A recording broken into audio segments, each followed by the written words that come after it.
Hey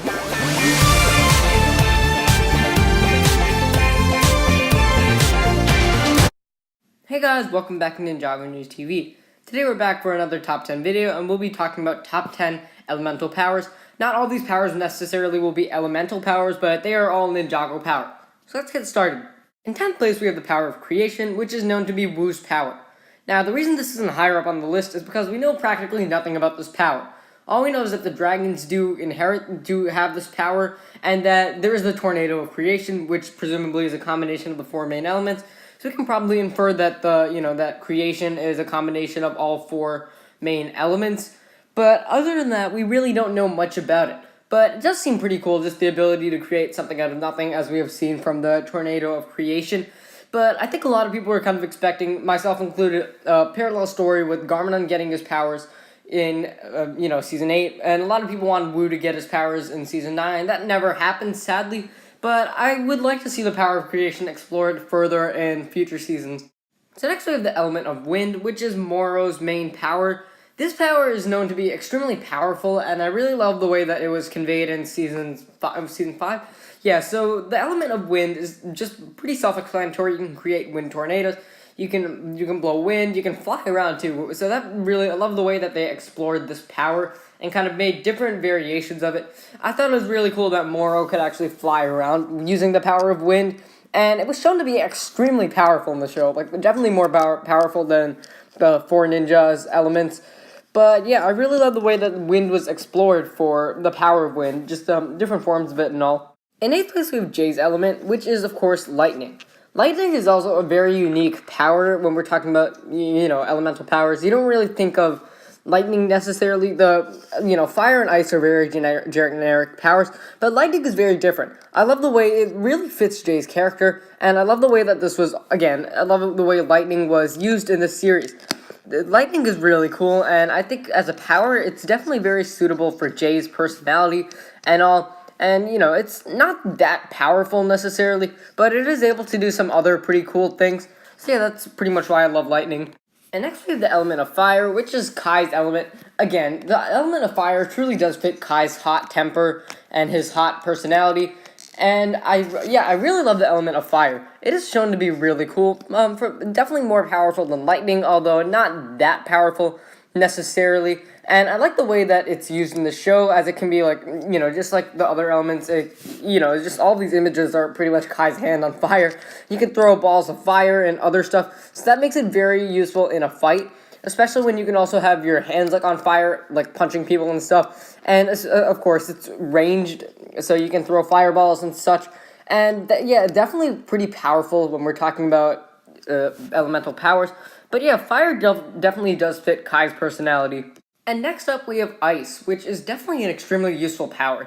Similar to Kai's, you can throw ice balls, and in this image here you see Zane shooting a jet of ice. And then in this image, Zane fighting Mr. E, actually punching him and freezing him up. I really love the way that was used. Now another tactic that I love with the power of ice is to create these bridges of ice, like Zane did in episodes such as 84 and 13 with the Great Devourer. And I think the element of ice is definitely extremely useful. I find it very fascinating that you can actually freeze people entirely. Extremely useful when you're fighting. And again, it really does fit Zane's personality as a Nindroid who once was without any humor. So it kind of fits that, having his element be ice, just cold and calculating, as Harumi said. But ice is very useful. Alright, so while I may not like Hands of Time, let me just say, whoever's idea it was to make time an element, that is a genius idea. So what I especially love about this is that there were two time users, a Crux and a Chronic, and the four main aspects of time, those being going forward, backwards, freezing time, and slow-mo, those four aspects were split up among these two time twins, and I think that made for a really cool idea. Now, yeah, so this is especially useful in fights. This is an extremely powerful element. And this is one of the reasons why Hands of Time isn't bad necessarily for me, because it does explore this aspect of this new idea of time, and it explores that element really well. And I just love the way that they decided, let's make time an element, and I think that's just really cool. And in 4th place we have Darkness, which is the name given to the powers of the Overlord. The Overlord's powers are a lot like Garmadon, but definitely a lot more powerful. The first main obvious thing was that the Overlords are more pink, whereas Garmadon's main color, color of destruction, is more purple. And then, of course, darkness is an extremely powerful element. Or not an element, it's actually not an element, it's just another power.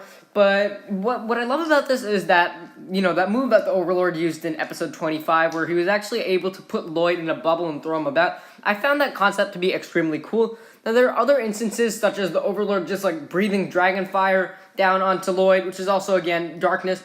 And that in the end of episode 26, the final battle, the Overlord circles around Lloyd, creating a sphere of darkness, which is really cool. And then Mistaki later uses this strategy in episode, 92. But yeah, darkness is just more overpowered form of destruction, but it's still really cool. So in third place we have Lloyd's power, which has had a few names in this show. In season 4, it was referred to as both energy and power, but I think the main name is energy. That just makes more sense. But Lloyd's power is extremely abstract, and I love it. It's really hard to explain, It's just pretty much that he summons green orbs of energy, I guess. But yeah, it's still very cool, very useful. Now, in the beginning, in seasons 1 and 2, it was kind of explained as being the combination of all 4 powers. But that idea kind of got, retconned, maybe, throughout the next few seasons, where it just became the green orbs and such. Even anyways, it's still really cool. There are several different forms. The main being the green orbs, but we've also seen him shoot, jets of energy. And, again, this power is extremely abstract, hard to describe, but it's still very cool, and it really fits that green ninja. So, Garmadon's power remained a mystery for a long time, but it is destruction, and we got to see this when the element of destruction, not an element, again, this is one of those powers that's a power but not an elemental power, and the power of destruction was explored in seasons 8 and 9 when Garmadon got resurrected with his power. And up until then, we hadn't really seen him using his power necessarily.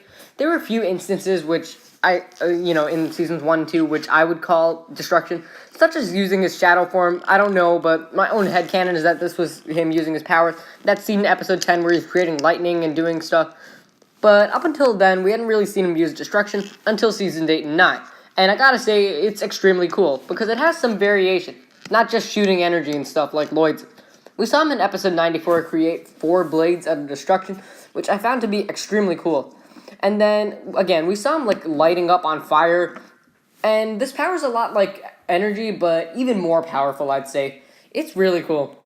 And of course, in first place, we have Golden Power, which is the first Ninjutsu Masters, and Lloyd, briefly, their power. And Golden Power, again, it's definitely the most powerful power in all of Ninjago, being a combination of practically everything and beyond. Golden Power is, I don't even know where to start. I mean, it's that cool. So, for one, the Golden Dragon is a manifestation of Golden Power, and I love the design of that. Now, there's even more. I mean, Golden Power was used to do a lot of things, like moving mountains, for instance. We saw it briefly explored in Season 3 before Lloyd got nerfed and his power got taken away, and I'd really love to see Golden Power explored more. Now, I think it would be cool to see Lloyd get his Golden Powers back in maybe the final season of Ninjago.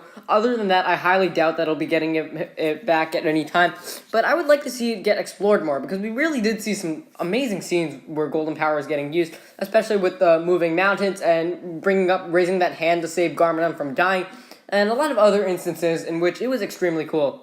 Thanks for watching. If you enjoyed, be sure to leave a like, subscribe, share with everyone you know, and I will see you later.